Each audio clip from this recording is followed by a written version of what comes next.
Guys, even when I'm on vacation, I can't escape the delusion and stupidity of Dallas Mavericks fans in the Dallas Maverick fandom. For those of you wondering where I've been at, I am on vacation, and I will be back on Friday. So I'm hoping that this Suns and Clippers series goes 7, because if it does, then I will be streaming on Friday night, streaming Game 7 of that series. But real quick, I do want to talk about this Damian Lillard situation, because it was a couple days ago, Chris Haynes, who is very close with Damian Lillard. A lot of people think that Chris Haynes is a mouthpiece to Damian Lillard, came out with a report that Dame was not happy with the way that he was treated by Portland fans on Twitter following the hiring of Chauncey Billups as a new head coach for the Portland Trail Blazers. Of course, Chauncey Billups has, a history of domestic violence things. I don't know the details, so I really don't want to get into it. And Portland Trail Blazers fans were not happy with Damian Lillard for recommending Chauncey Billups. Now, one, let me say this, right? If Damian Lillard does request a trade, I think blaming the 13-year-old fans on Twitter who were harassing him is a shitty thing to do,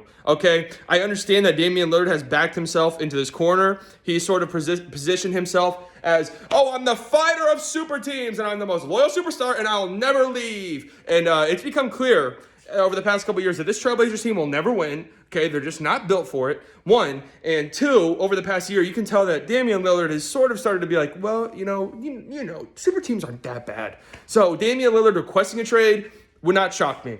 I do think that it's shitty that he is sort of blaming Portland fans for it. But, it's time to run from the grind, Dame. It's okay. It's okay to request a trade. Now, of course, after all of this came out, somehow Dallas Mavericks fans on Twitter have convinced themselves that Damian Lillard will be a member of the Dallas Mavericks. Of course. Why? I'm not entirely sure. How? I'm also not entirely sure. We're only a few months removed from this entire fan base convincing themselves that Giannis was going to sign in free agency, and then, of course, Giannis signed his Supermax extension, and we all wanted to jump off of buildings, myself included, because I convinced myself that Giannis was going to come to Dallas as a free agent. I'm here to lower your expectations now. Damian Lillard will not be a member of the Dallas Mavericks. I do not care that he apparently, he recommended Jason Kidd as the head coach of the Portland Trail Blazers, new head coach of the Dallas Mavericks. I'll talk about that in a second. He has a very close relationship with Nico Harrison, new general manager of the Dallas Mavericks. I will talk about that in a second. Here's the thing, guys. I'm only giving Damian Lillard probably, I would say, a 20 to 30% chance of getting traded in the first place, right? One, he would have to full stop request a trade. It can't be any pussyfooting around it. It can't be any subliminal messages. It has to be a full stop request of a trade.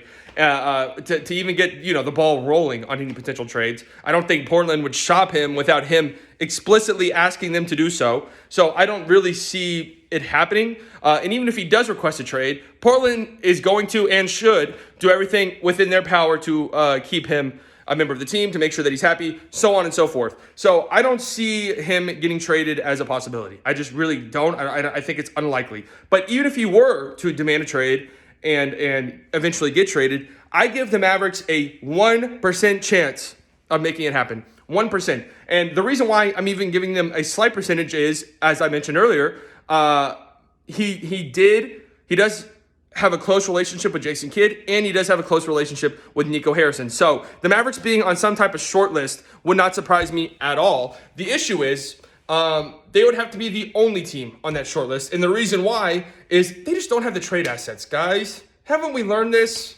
They don't have anything to trade, the Mavericks.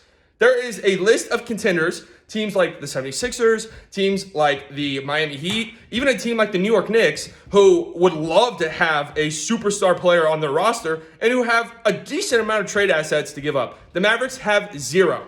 They have zero. Then the second thing is, for this to even happen, the Portland Trail Blazers would have to be enamored by the idea of Kristaps Porzingis. They would have to think, okay, here's a 7'3" dude who's been to the All-Star game before. He's only, 25, 26 years old. If we get him in this building, then maybe, just maybe, he can work for us. The Trailblazers would have to think that, and on top of that, they would have to really like our other young assets. Guys like Josh Green, who does not move the needle. I'm here to tell you that right now. You guys know I love Josh Green. He doesn't move the needle. Jalen Brunson, he doesn't move the needle. A good player, a young player, but he's a free agent after the next season, so he's going to have to get paid. He's not moving the needle for anybody. Tyler Hinton is not moving the needle.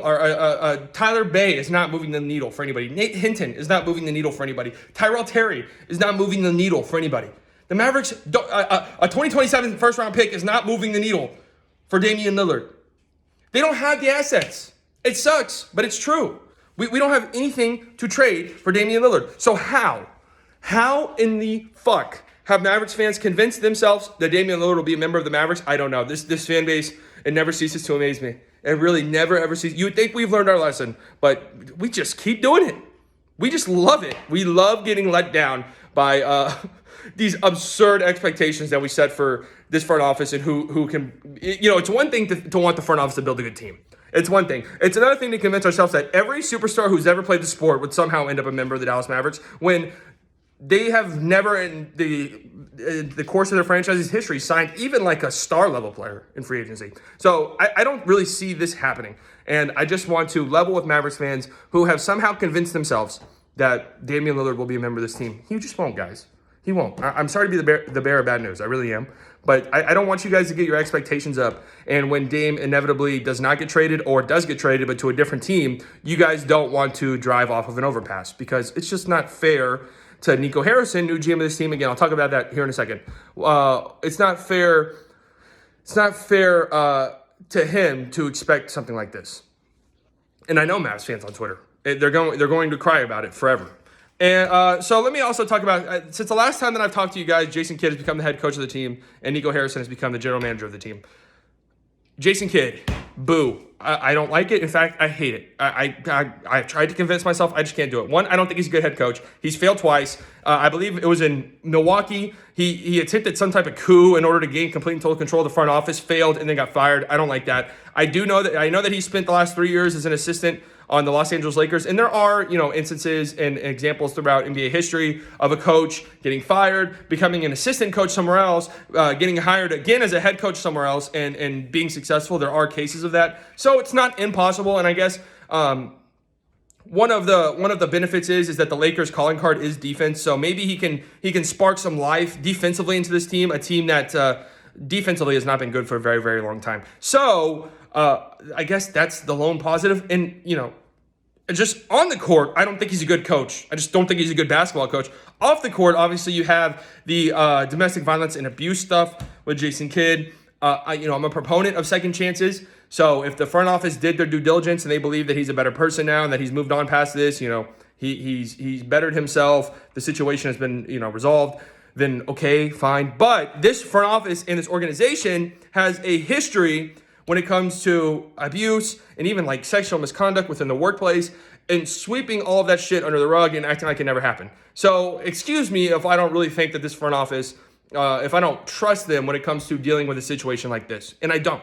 I do not trust Mark Cuban whatsoever when it comes to this. So I'm just not excited about this hire for on the court and off the court reasons. So I think all in all, it's really bad, really bad. Nico Harrison, I'm happy about it. I'm not going to sit here and pretend like I know a lot about the dude. I really don't. But I am, one, an outside hire. I'm 100% happy with that. Two, by all accounts, he has good relationships with other players in the league and maybe even more importantly, other agents across the NBA. Whenever he got hired, there were a lot of different players on Twitter who, voiced their approval of the hire. Guys like CJ McCollum, that's a guy who could be a Maverick next season.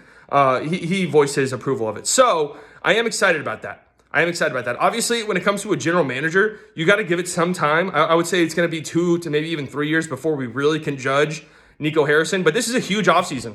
Especially for a new GM. This is huge. Luka is going to sign his Supermax, $200 million Supermax.